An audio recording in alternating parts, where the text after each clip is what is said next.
Cool. All right, Sonny Joe Harlan is here. For those of you chiming in out there, Mr. Steinbrecher, Valentin Steinbrecher. I know I just added you. Valentin, yeah. He's a good dude. Finally got to meet him for real, you know. Cool. And he was really, really, really nice, great guy to hang out with all night. Yeah, you just got back from a tour with the Nobodies, right? Mm-hmm. Are you a hired gun? Or are you a... Well, I was with them for real back then. You know, I joined. You know, it was their band, but they brought me in early before the first record, and then I remained, and I was actually with the Murder Junkies and them through the years together. But then we quit, and it was 14 years gone by, so they wanted to do this for fun. So it's the first time we all been together in that long, so it was a lot of fun. Keep talking, brother. I'm gonna get the camera on you so you see. Oh yeah, we got the camera over there. Yeah, I'm gonna aim it over here. That'll really ruin everything. Hey, we gotta get, you know. You can have a mask or a hat or something to go along with it. Let's see. Oh man. That's why I never did download this. I don't have Skype, you know, because I'm afraid to look in the thing. Cause you see yourself back right there, you know. Yeah, you're like, wow, man, I don't want that going out there. I don't know how that's working. It probably has both of them. There you go. There you go. Yeah, you're in now. Me and you are in there. Right? Oh, nice. Together forever. Yeah. All right, cool. All right, so we'll make sure we got the audio. I just want to say first, thanks a lot for inviting me up, because it means a lot. I don't get to do stuff like this ever, so this is really cool. Hey, thanks a lot for being here, especially on such a fucking big day. I mean, to me, any day a new release comes out and stuff, it's fucking big deal. This is quite a day, because you know it just so happens that the record came out today and my divorce was final today. Like coincidentally, like these two big days, you know, because this record is, you know, probably the best record that I ever did with them, you know. Oh yeah. And it was just weird to be going to do that thing and then knowing this came out, you know, all these, you know, unrelated neat things come together. Yeah, I'm gonna take pictures off the video, so hold that up, and then maybe we'll tag you, and Merle can see you. Yeah. Nice. Oh yeah, you're there. That's cool, man. Yeah. Cover your face. So, if anybody has questions out there for Sonny, put them up on the board. I didn't think about that for our other previous guests. Doing this stuff last minute. If you're just now joining us, Jeff Gaither canceled. He had due to an illness, and we had a lot of people graciously fill in at the last minute. I'm talking last minute, and I appreciate it. And we also still have some more people come on later in the show. We'll get to that. Sonny, what's going on? You've got Treasure Island. I'm not with them. Yeah, I couldn't. We're real good friends, and I couldn't give them enough time. So, you know, rather than always be the guy who's fucking up the schedule and getting in the way, because me and Adam have been friends for a long time, and Rob, you know, is great. And the last thing I want to do is upset them, but I was always gone doing something, you know, it was either with the Murder Junkies or when I went to Europe with the Nobodies, or just unable. So I said, well, rather than, you know, there's going to be tension there, I don't want tension with my friends, so I said I'm going to exit, you know. Well, Valentin, I don't know what you mean by camera 2. I only have one camera, and it's on Sonny. You don't need to see me. I say no. You can do that. Are you in there too? Oh yeah, it's got. Or do I have to snuggle up close? It's got your Village of Weedville album in it, and it's got you and me. Yeah, as long as we're together, and it just ain't me. You know? Yeah, see, there you go. Can you see that from there? Oh yeah. We're not high. We're not big. It's low dough here, man. We try to make the most of it. As long as it looks good on I fit right in. television. In case you're a voter in the state of Florida, Amendment 2 was voted no. Yeah, they just actually, and it's funny because it got 57%, and 43% were on no, but it needed 60% to get passed. I just don't understand that. Yeah, I really don't, because if something's voted for, it should be.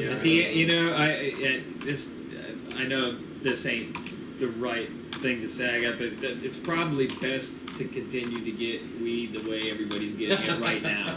once it gets quote legalized and they start making sausage and maneuvering things and all the money gets involved, it's probably going to be a lot more difficult. Where I know it's risky, but you can get weed. Yeah. And I know it's a different story, but I'm telling you, I didn't vote on that. I probably should have voted in favor, but I didn't vote no. I just didn't vote on it. Okay. I don't have a dog in the fight, and I don't really trust that when they get involved with that kind of thing, it usually fucks it all up. Well, there was a lot of fine. Grady Judd did his best. The two were chums, him and the lawyer Morgan. I'm gonna kill this real quick. I don't want to put the whole show on fucking dope, but they bickered back and forth. But at the end of the day, it was just it was a big song and dance to promote each other. You know what I mean? It's just like these, whoever's gonna be our new governor elect or whatever, the other guy is gonna, at the end of the day, is gonna have a job. I mean, they both have money. I voted for the third guy, the libertarian, the guy out of Dunedin, that refused to have a driver's license and shit. And I know a lot of people did, and it just seemed like the right thing because these two guys are just corporate fucking puppets. You know what I mean? Just fucking. Yeah.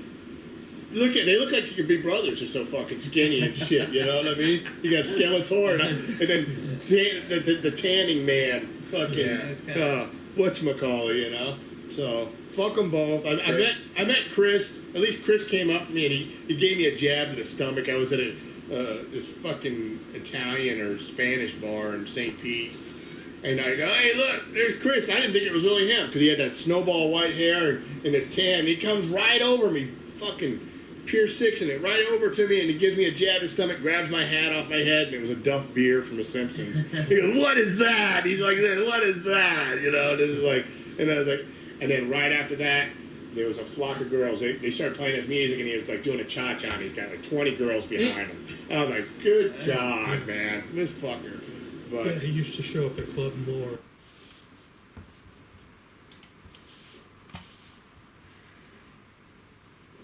Best to continue to get weed the way everybody's getting it right now. Once it gets quote legalized and they. Hey, so Sonny, first time I met you was at the Gangrene show. I didn't know who the hell you were. You just this guy, and you introduced yourself by your biblical name, and I had no idea. He told me when he was playing a sax, he had this guy named Sonny. So, and he goes, "Yeah, he plays in Murder Junkies." So I'm thinking, I didn't keep up with the Murder Junkies after Gigi for a while, and I'm thinking this cat, you being this cat, is this really old guy. You know what I mean? So I didn't put two and two together when I met you at Gangrene. I just thought you were this quiet guy at Gangrene, fucking, fitness guy. You told me, "Hey, I go out running, I put my music on." So Well, we were talking about that because I was running with Gangrene a lot at that time. Getting ready for the show. Because I was so excited to see it. I never got to see them. When I was a kid, I didn't really into it. So when he was bringing them around, that went right into my my running list. Yeah. And so I think that's what I was talking about with you. Did you check this out have you been watching this pretty much from the beginning? Yeah, Oh, I knew. so awesome. That's why I said hello to you. I knew who you were. Yeah, that's awesome, man. That shit still blows my mind. People come, "Hey, Ed," so I don't think you did that. No, I know it ain't Ed. But it's funny,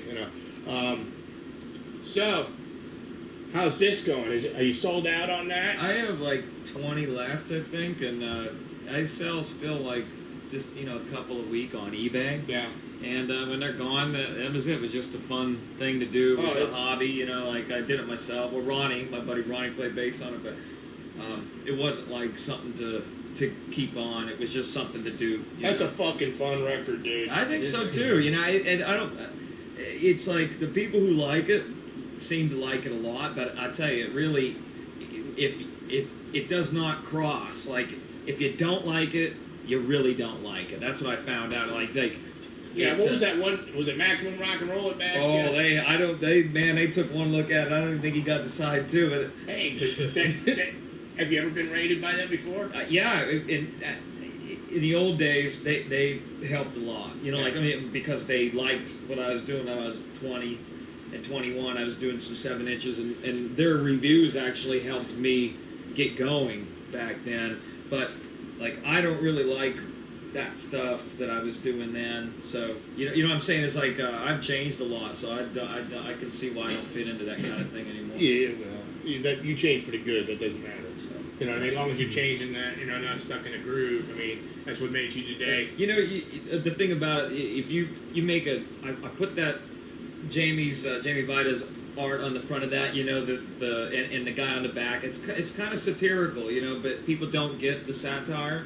It's like, and I knew putting that on there that it was going to chase away a lot of people. I figured if someone takes a look at it, right, and the sentiment, and if they don't like what they see, they're not going to like what they hear inside. So there's no point in trying to, you know, oh, I shouldn't put that on the cover, I shouldn't do this, because the record sounds exactly like the cover looks. Yeah, yeah, that's very well said. So you know, and that probably a lot of people don't consider that when they do when they put something together like that. It's like, you know, the first thing you want somebody to grasp with you, because nobody does. Who goes to the store and goes through vinyl like they used to? You know what I mean? You don't go to the mall. That was amazing. Nobody had computers. You know. Oh, I remember. Yeah. You guys spend hours and hours and hours just digging through First records. thing was the eye candy. Yeah. Okay. Then you look at the back and I'm going to roll a dice. You know. I think I found so many bands back then when we were kids from the covers. You know, that's the first. You know, like you said, the first thing you see. You know, Yeah. well, this looks interesting, and then hopefully it sounded as interesting as it looked. Yeah, and then you know you had the backs of Maximum Rock and Rolls and other fanzine. I thought it was cool. A fanzine I grew up reading out of Pennsylvania by it's Freedom of Expression. Frank Bowe. Yeah, and when I saw He Rated You, and we just had the other band. They're out of Fort Myers, the kids. We had them on the show. Antidote? Antidotes. Yeah. He rated both the guys. He liked both of them, and I was just like, wow, I fucking. And I reconnected with him. He didn't remember me, but. I go way back with him too. He was on a whole different side of Pennsylvania, but I followed him. We used to read his zine and get all his comps and all the records. He introduced us to so much music, you know, and forever grateful for all that. It was called 80s, 90s networking back then, instead of digitally like we do now. And it's just taking advantage because it was you know, I looked at those not just for the interviews. I looked at it for how to connect with other bands. How do this guy, I've got $10 for my allowance this week. This guy's selling a tape for $2. This guy's selling a 7-inch. And that's how we did it, man. You know? Can you imagine? It seems like a million years ago. Like things are so different. And such. I mean, it wasn't like it was in the 40s. You're only talking 20-some, maybe 30 years ago. But how much shit has changed? You know, It's changed, but I think it's still yet the same. It's just you got to figure it out. It's the same, but the way it's done is so different. You just got to figure it out. You got to figure out how to use it and what to do. It's just like this. This is just, to me, it's a paperless fanzine. And, you know, it's fanzines back then were geeky like some of these fucking big magazines and shit you read now with these interviews and shit. You know, for the most part, we try to do every interview not too serious. You know, have a good time and maybe get something out of it. You two on the road together, Murder Junkies, man. What the fuck was? We made it, right? We made it. Yeah. Made it home. Yeah. And it was, you know, this record that came out today. He was with us the entire time. Like we had never played any of that. I got in a van with him and went up there. And that when we got together, that's the first time that we ever started playing around with these songs. You know what I mean? So, like, he was around as much as we were for the whole thing. You know, so. Yeah, I was there the first time they set up in that upstairs attic, and we're going over the songs. So, I mean, he's a big part of the record too. Who's the primary songwriter? Or is it all mixed? No, Merle writes everything. I have one song, and then I collaborated on another, and then Paul does all the words. I did the words to the one I did, but I can't. Just like with any band I'm in, it's like that's the Weedville shit is the way I write. It just doesn't work with everybody, you know. Like I always get to write like one that I try to fit to the band I'm playing in. Because you know, Merle, when I started trying to write for the band, He It's said, all wrong. No, he was really cool. He was just like, he said, it's just too boogie woogie. And I said, well, if I have to be rejected, there's no better way than that. I'll take that. If I'm too boogie It's woogie. all boogie woogie. So I'm proud of that, actually. If I'm gonna, if it's too boogie woogie, then I'm doing something right, But in the '90s, when I was with them, that's why I left, because I couldn't really write lyrics. My lyrics are different. Like I couldn't write lyrics for them. I did not want to just play in a band. If I couldn't write, I didn't want to be in. Well, then that brings me to this question: how long have you been with them? Well, I was with them in '96 through '98, and then we got JB Beverly to come in, and then they only did like 3 shows, and they were done till '03. And then I came back in to fill in for JB in Europe in '06, and then the guitar came available. So I've kind of been in the camp for 18 years, but I've had some time off. But a lot of the time that I was off, they weren't playing either. Right. Well, then I don't know your age compared to Dano and I. I'm 40. Okay, so About the same, right? Yeah. You would. Yeah. Anyways. Just trying to see if you were around to see Gigi when he came to Tampa. I wasn't here. I was in Pennsylvania. Okay. And back then, when Gigi died, I was 19, and we've been listening to him forever. They only did 1 show anywhere near. It was in Youngstown, Ohio, and that was in '93. And at that point in '93, really, I didn't have a car. We lived in the middle of the sticks. I could really in a trailer in Wheatville, Pennsylvania, and it was getting to shows was pretty much an impossibility at that particular time. Absolutely. We had been to others earlier on, but at that point we were just stuck. And he did Youngstown, and then a month later he was dead. But Youngstown was 2 hours away. So no, I never got to see him. I grew up on him, and I never got to see him. But you probably saw some other fucking rad bands. Out of Pennsylvania had Flag of Democracy. I never saw them. They were way down in Philadelphia. Yeah. We were really isolated. I can't Really? explain how far. If we got to see anything, it was only because they were big enough to get to. Like we could find a ride into Pittsburgh 2.5 hours away. We got to see we got to see the Circle Jerks and stuff like that. And local bands. Yeah. Well, that's cool, man. For me to look at you to be able to play with a band and say, hey, I had a fucking Murder Junkie in my house, like, fucking, wow. Last week, was it last week? It was the week before we had Scott here. That's from right. Crucifix. Yeah. Yeah. That's pretty amazing. Yeah. That's big. That's a big deal. It's just like, a year ago we didn't expect it. We didn't know this was going to happen. You know what I mean? Yeah. Scott's a real thing, man. That's serious. Have you played with him? No, but I know, Yeah. I know the Crucifix. Both these guys have. And he has. I jammed with him. And then we've all played together too in some way or another. It's all this incest. It's incest. Cool, man. Yeah. It's I played a show friend. with him, with Zach, and I played with him with Kevin K.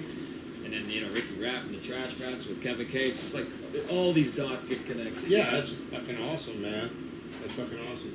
I'm gonna have to give you something before you go as a memento. So you were at the ED show, it'll probably be a mask or something. So This is cool, Eric. I've never seen this before. yeah, Just from '86, actually. yeah, that's a guy. It's got Gigi on here on a comp from '86. That's how Gigi used to get out there.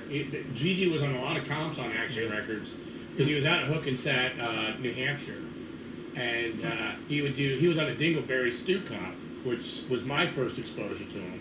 And then he had The cassette. a cassette. Yeah. And it was a fucking great comp, and it had fucking some of the best, fastest bands of just everything. Of course, when I go to talk about it, but Charlie Infection from Psycho, which is on that, and Cancerous Growth, it's on that.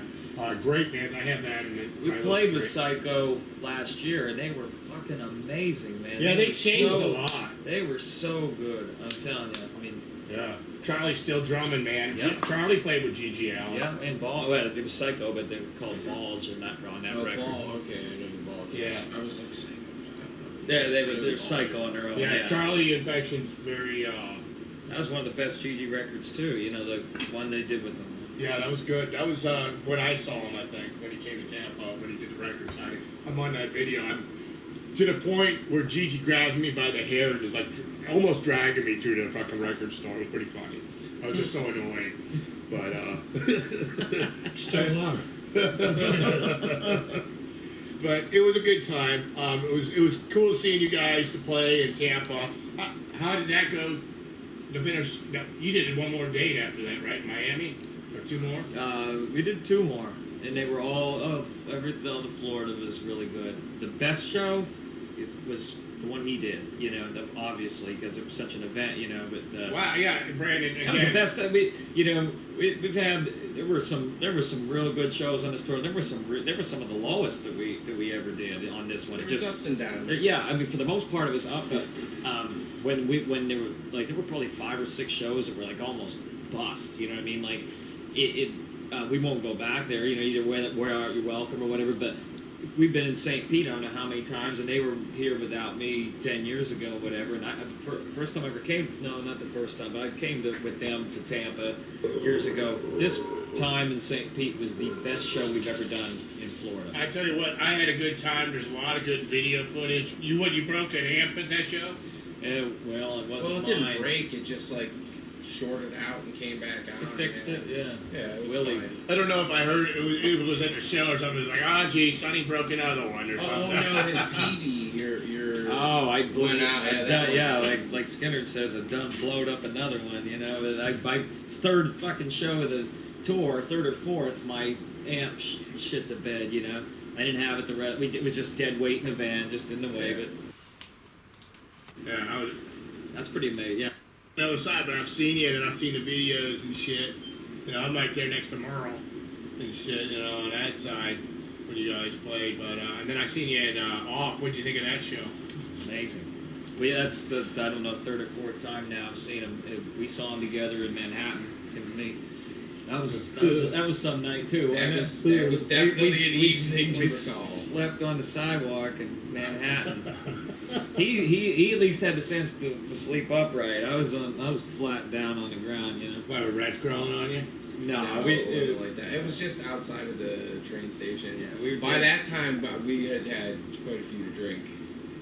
Yeah, So we had a lot of fun. Wow. Yeah, that sounds like fun. Just judging by the And pictures. just bringing some Florida to New York City. I threw a drink at Off while they were on stage and hollered at him. And That's good. we got sometimes if we're so tired because neither one of us, and he did all that driving. I did very little, but neither one of us slept. Okay, so after drinking that hard that night, not having slept for like 2 days and whatever, I start to drift out in a cab or whatever, and then he kind of tried to get me to come too. So I say, where the fuck are you going here? Tell him where you're going, And I don't know if I growled at him or some shit. I mean, Delusional. I did something dickheadish. I said, what the fuck? Like, leave me alone, something. And then when I came to my senses, I was like, oh my god, man, I'm so sorry. I didn't mean to snap at you like that. Who do I think I am? But then I thought about it. He's the one who has the shirt that says, not only am I drunk, I'm an asshole too. I said, hey. You can't blame me for doing the same thing that you. No, it was dude. Honestly, I won't forget it. It doesn't matter. I must have apologized. I must have apologized 100 times though, because I'm snap. He could crush me with one hand. I'm sitting there saying, "What the fuck?" No, we got out of the car in the middle of traffic. Was what we did. We got out of the taxi right as we got into it. Clear my path, motherfucker. Can you grab me a beer? Just move that curtain right there, that shower curtain. Cooler right behind you. Yeah. Cooler. Help yourself to anything you see in What there. kind you want? Anything, it's cold. Who said? That'll work. Okay, thanks. Thanks. Yeah, no, that was definitely a trip. Definitely a trip. Yeah. Are you a big beer drinker? I know you're not drinking tonight, but.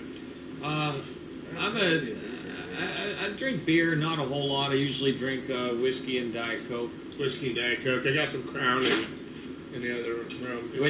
When I'm so scared of the police now, like DUIs. I'm saying it's like when if I ever had the car, for the most part, I won't even barely drink a beer. I'm too scared to get picked up. I'm too scared to go out just because that reason. I don't want to go to shows. I gotta work next day, and I look at it like this. When I go to a show, I'm going to have a good time. I can't be myself if I'm not drinking. You know what I mean? At a show, it's hard. I'm not used to going to shows sober. You know, like it's just not. Yeah, you know how you like things. That's what you like to feel the way you want to feel the show. You know. Yeah. I struggle with that all the time. You know, it's like I don't want to risk it. I gotta behave, and then you get there, and then you want to have a good time. And it If you get there, if you can get yourself to there, and you have a good time, it's no big deal. But it's just to psych yourself up to go, and then it's fucking and not feel guilty about it. Oh, I'm gonna talk myself out of it. Yeah. Hey, what's the best way to get? I'm looking at what people are saying. Okay, what's the best way to get a hold of you, Sonny? This is from Michael Emerald, the artist. Oh, email me, or you can call me. Email me. You know. Yeah, Okay. he's on there asking. He's cool. He did artwork for our show. He's done artwork for. I know you Michael. Yeah, he's awesome, man. Oh my God, he's incredible. I want to get some custom work and maybe some more stuff for the show with him. He's gotten a lot of work from the show, and him and Tex Johnson. Tex had Michael do a painting of us, and it's fucking phenomenal. Man. Michael did a painting of you. Yeah, of me and Tex. You know, it's so good. Yeah. He's gotten a lot of work. Have you heard Silky Berlin? I know if you watch the show, you had to heard Silky once. He did. She's doing a book of poetry, and he did the cover for that. It looks pretty tight. He just did Pigpen's album. He just did Pigpen's cover. Yeah, great.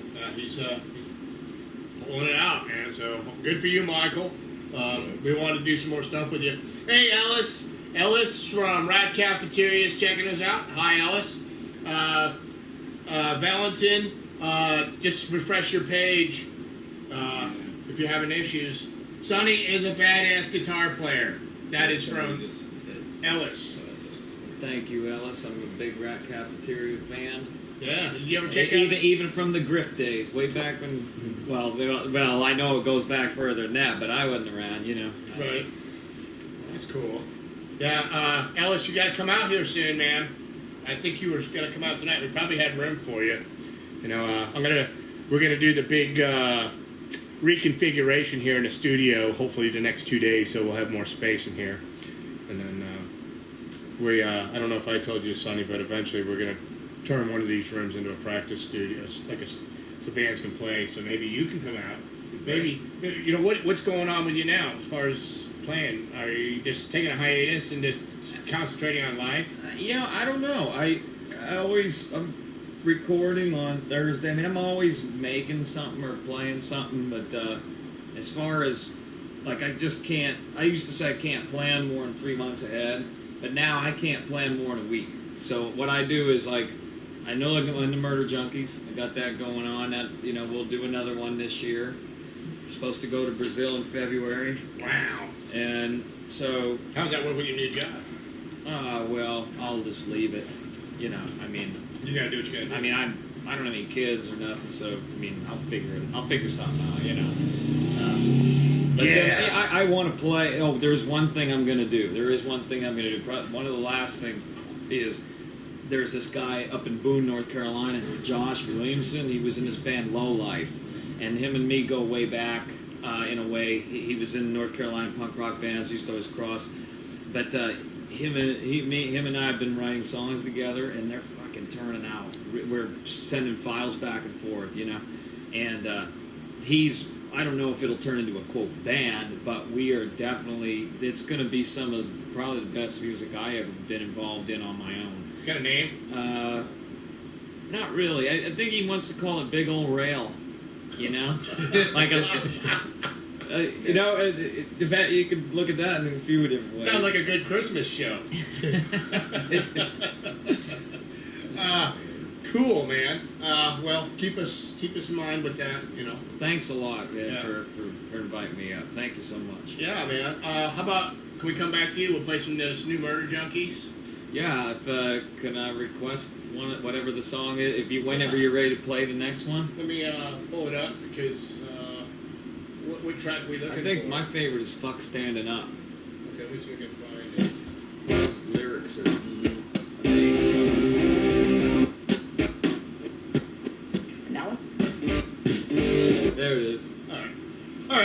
So, you want to go ahead and tell everybody what they're listening to, or any? Yeah, this is track 3 up the new Murder Junkies record, "Killing for Christ's Sake." So by the way, I gotta say, we recorded it with Sam Williams from Down by Law, and he was in the Spears. He's a Florida guy, which he's been on this show before, you know.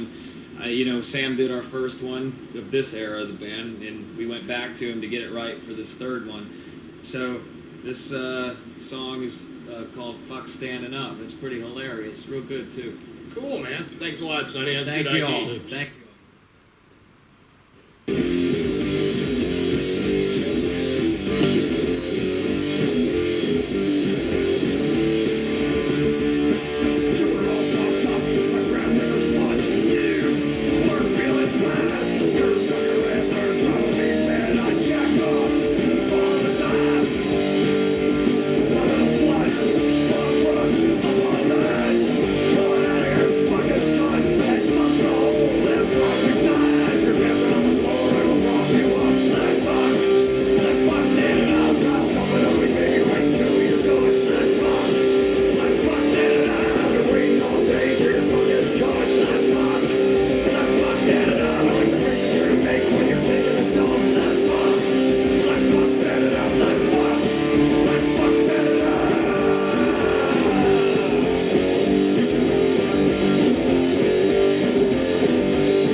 Now authorities believe the suspect, 31-year-old Jeffrey Dahmer, may be responsible for as many as 17 murders.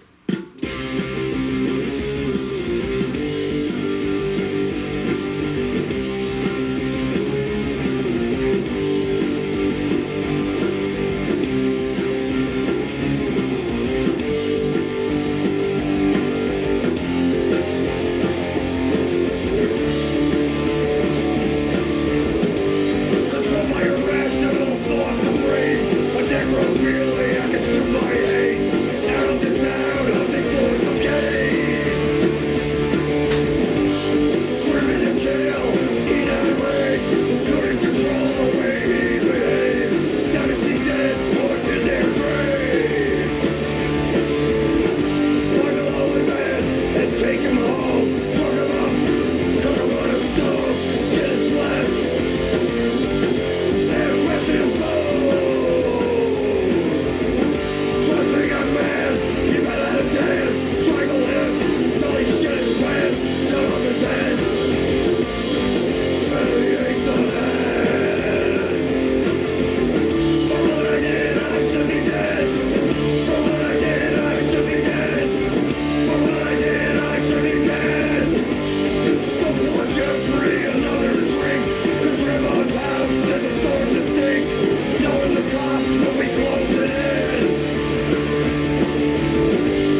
Tasty fag, take him home, fuck his corpse, preserve his bones, swallow the body.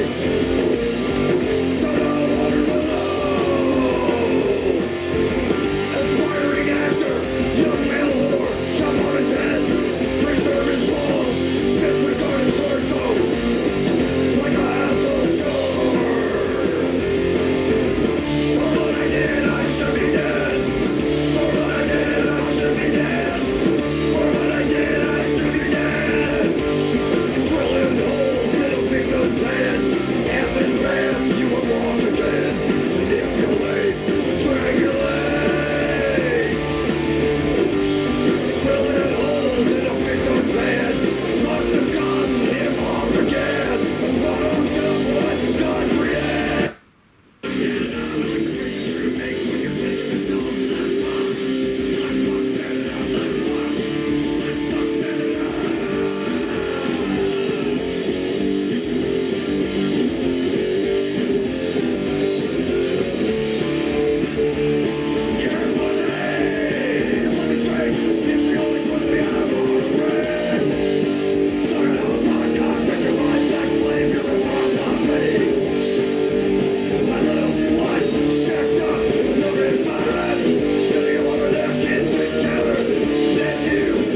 Your blood's gonna be my head, it's gonna be my heart.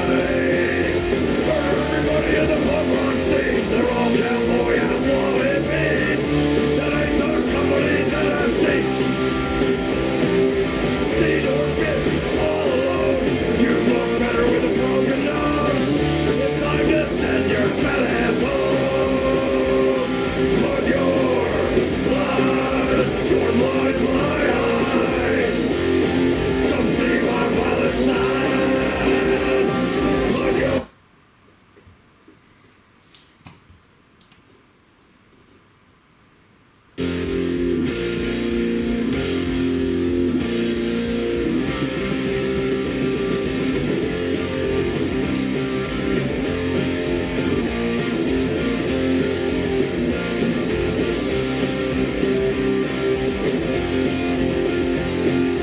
different fucking town with the same old shit. Come back round as a pack of dicks. The black horse smashing fans tonight. So your dumb drunk fuck with a look in his eye. Take a shot, now take mine. I've seen that look 100 times. But your blood is my eye. Come see my violent side. But your blood, it keeps me satisfied. Your blood's gonna be my head, it's gonna be my heart. Everybody in the punk rock scene, they're all cowboy and wanted beats. That ain't the company that I seek. See your bitch all alone. You look better with a broken nose. It's time to send your fat ass home. But your blood's my high. Come see my violent side. But your blood keeps me satisfied. Your blood's gonna be my head, gonna be my heart. Throw you in, and I'm totally justified. I like the darling little look that I see in your eyes. All you motherfuckers wanna see me fucking pay. Well, flip my fucking switch, and we'll see what comes your way. But your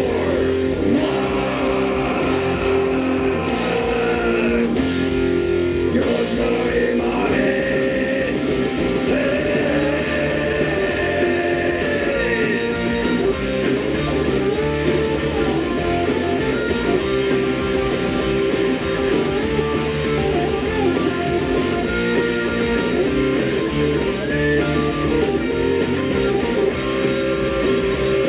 But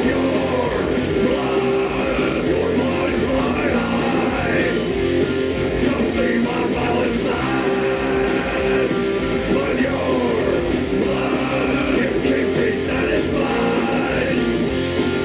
Your blood's gonna be my head, gonna be my head, gonna be my head, gonna be my eye.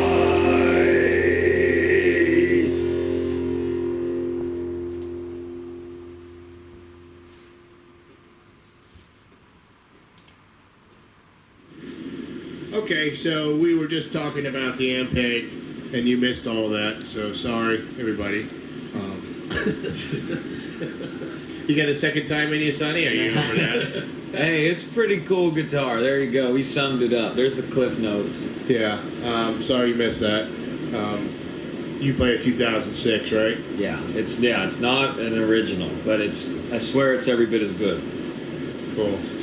And you don't really overdo it when you fuck with it because it sounds good the way it is. Cool. All right. Any more questions? Thanks, Michael, for the audio issue. So how much time you got put into this right here? I did it. I just did like 2 songs a month when I just felt like it. I just said, I came home from that tour last year, and I just said, I'm just gonna not even gonna think about it. I'm not gonna take few songs I have. I'm just gonna smash them out. I'm gonna play the drums one take. I'm gonna play the bass one take. I'm gonna play the guitars one take, and I'm gonna sing however I sound. I'm not gonna put any time into it. and it turned out to be the best thing I'd done so far because it's real. Like I didn't like try to make something; it just happened. Yeah, you are like him, and you're like this guy up in the wall, Rick Agnew. That's Keith Levine. All three of you have got albums like that where you've done everything. You know, you're a composer, dude. Ronnie, I didn't meet. More than half. I did maybe 3 out of 7. Ronnie Dinneman played bass on the rest of that. He's been my partner. He's been my bass player and partner for a long time, and he's a dear friend. I don't see him enough anymore. I miss Ronnie. Cool. But still, I mean, just to do something like that, that's a big deal. You know what I mean? Well, you know, I just want to say something real quick. It's like I think I like the music I write, but it somehow like it doesn't really jive with I never really could get people to play with me who were really into it, you know. And so it was out of necessity that I had to play them myself, you know what I mean, or I wouldn't do anything, even as far back as 20 years ago. But the first record I ever did, a 7-inch in '94. The band I was with didn't like my songs. That seems to be a recurring theme here. And I said, well, fuck it, man. I'm going to do it myself. And then it turned out that, like, everybody at that time, like Maximum and Flipside, they all gave really good reviews. And then from that, I started selling them. And then you had Book Your Own Fucking Life was out at the time. You know, Maximum had the guide. Just on all that was started booking tours. And that's how I met the Nobodies and all that. But the point is if I hadn't done that record, none of that would have kind of happened for me, you know. But I had to be rejected by the bands I was with to make that record, you know. So how did you make the connection with Murder Junkies? We haven't touched on that today. No, I'll make it real quick. Well, I'll try and make it real quick. I won't go on. Just shut me off. But there's some funny story to it. It's like when Gigi died, Merle was real accessible. You know, you can get a hold of Merle. He was in the tape business, you know. So I called him. And I didn't know him. I was 20 years old, and I said, "Hey, are you guys going to keep playing?" And he said, "Yeah." He said, "We're going to keep playing. Jeff Clayton's going to play a tour with us, and then we think we can write good music. We're going to keep it going." Okay, fine. So I went down into his 8-track studio down the road, and I recorded myself playing 4 songs off the last Gigi record, you know, that they did with him, and I sent it to Merle with me singing on it, you know, and I wrote a letter. I remember because I'm just this dumb little kid from, you know, I was a kid, I was a man, but I'm this little guy picking corn in Pennsylvania. And I'm kind of, you know, I mean, I'm not the manliest or burliest of men. So I remember writing in the letter, "I am not a pussy," which basically means I am a pussy, but I don't want you to know that. I can handle singing for you, right? So I sent it to him, and then I got something back. Oh, wait, they found Mike Denied. They found a singer. And he was like, "Don't give up. You sound great. You know, so, you know, if we ever need somebody, we'll think about auditioning you." And it was just like something you did for fun. You know, it was just something. It was ridiculous. It was like such a long shot. I was like, you know. So 2 years later, I was really into their album that came out, and I went to New York to see them. I drove out by myself. It was like 6 hours, 5.5 to get there. Just hung around like they played this small club on Avenue B, about 40 people there, and Mike, the singer, didn't show up for what they were on stage. I'm like right in the front, you know, and Merle starts hollering like Merle does. You go, "Kick the fucking stall in! Our singer's probably nodding off in there," you know. And so he wasn't there, and they just started saying, you know, "Come on, anybody want to sing and be karaoke night, sing old Gigi songs?" And I hollered up, I said, "Play something new." I said, "Play the new ones." And he said, "You know the new ones?" I said, "Yeah, I knew them. You know, I had that record. You know, I knew." I got up on stage, and I said, "Just do the set. I know them all." And I did 8 songs. And then Mike showed up, and Mike's 6'7". I'm 5'3". I threw him the mic and got the fuck out of the way. And then Merle stopped playing right then and there. I go outside, right, and Merle comes out, and he looks at me, he says, you want to be our singer?" I was like, I mean, here I am. I mean, I'm this 22-year-old kid from the middle of nowhere, and I'm like, these guys were my heroes. I was like, you know, they were Kiss to me. You know, like, you know how people look at Kiss? That's why I looked at, you know, the Murder Junkies, Merle Allen. I remember looking to my left and seeing, you know, Merle playing and thinking to myself, is this really happening? When I was, you know, and so I got a formal audition, and I passed it. in some way or another been together ever since. But it was just an accident. Had I not decided to drive 5.5 hours out there to hear them that night, my entire life would be completely different. In a way, I'm not trying to be corny, but it was like your American Idol. Yeah, And that's like the perfect scenario for you. I mean, you got a chance, and like you're into it. What the one funny thing about it was this is the last thing I'll say to stop talking. But I was that whole time that I was in the band, I was living in Pennsylvania. I was picking corn for a living. I was taking it on a truck and selling it, and at the hardware store in the parking lot. And when people started hearing that I had got into the band, right? I'm sitting there in the corn truck one day, and because I would just drive out to Manhattan and play with them, and, we'd rehearse and then go into the Midwest or whatever. So I was sitting on the corn truck one day reading, looking, like NASCAR magazine, some fucking thing, and this kid comes up. He says, "Hey," he says, "what are you doing here?" I said, "I'm working the same as every day. What are you going to do?" He said, "Man, I heard you hit the big time." I said, "Hit the big time" is what the word was. I don't know. I thought there was more to the big time than selling corn off a truck. But I told him, I said, I suppose it's not as big a time as I'd wished, or I wouldn't be on this truck right now, man. But Well, that's cool. I would have, Murder Junkies 1990, and now that's fucking awesome. You know what I mean? yeah, I'm very fortunate to be able to do it. I mean, sometimes I don't. It's just strange that it's me. Because it's not like, the guitar player, even Weber, is always the least known member in the Murder Junkies or whatever, but just to, be a part of it for so many years, and a real part of it is like an honor, and very, I'm just thankful for it,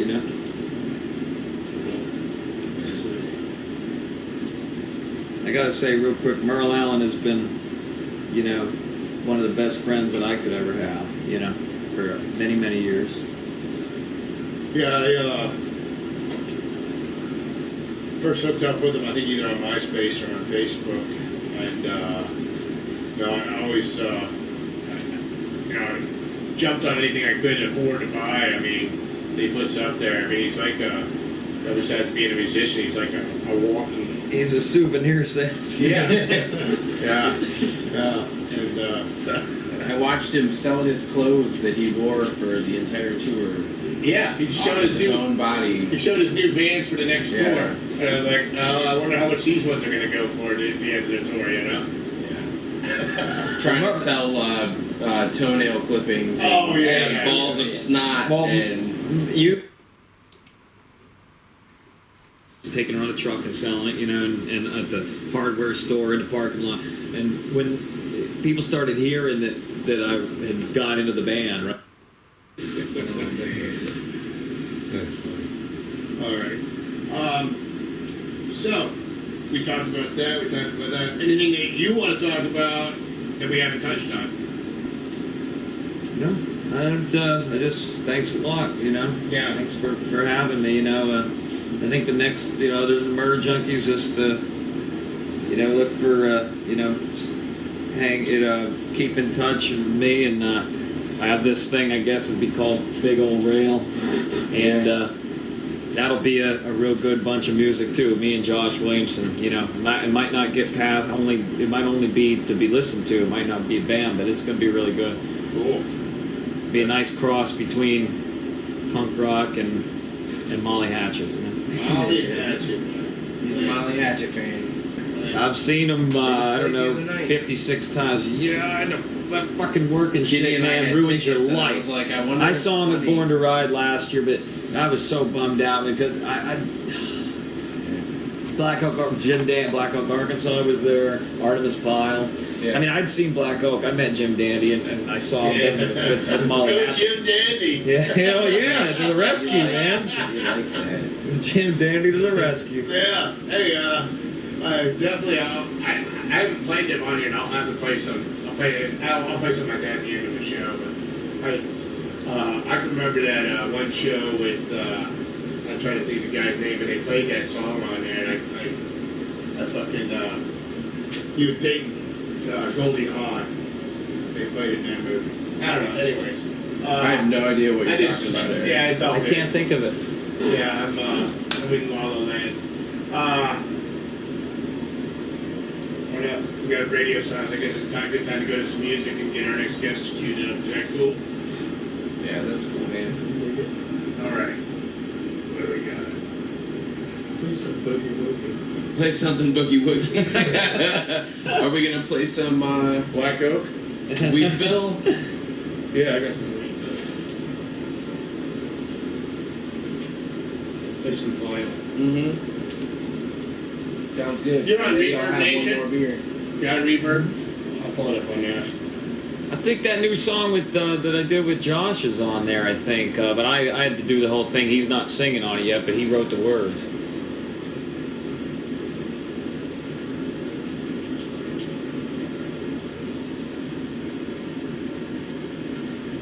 Kitty says hello. Tell her She's I said watching hello. right now. All right. Tell her I said hello. How come I can't find it? Village of Weedville, right? Uh-huh.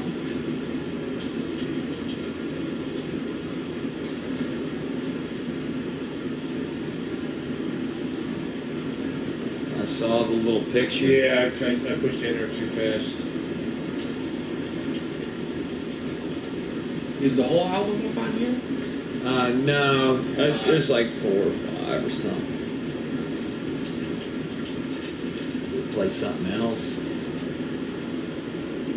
Play No, I don't hear it. Pick a song. You know, I don't know if it's really punk rock enough of a song, but that Run Like Hell is what the new stuff's gonna sound like. It's a demo quality, but it's Josh Williamson wrote the words and I wrote the music and I demoed it. So you know, maybe play that. All right, here we go. It's a little rough. Here we go.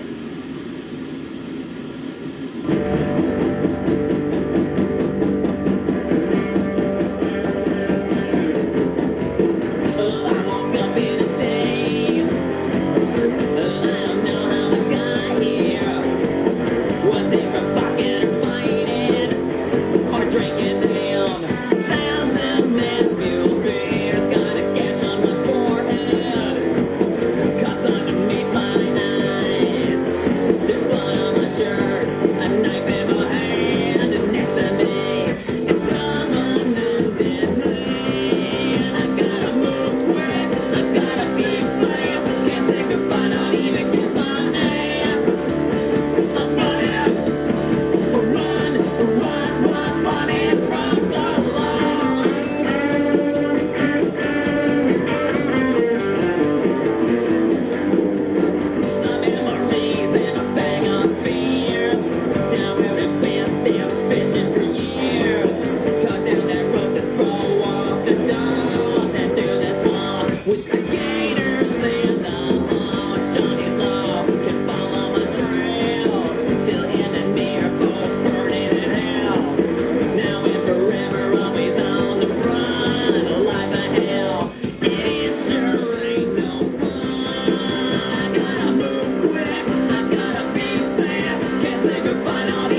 again. You got.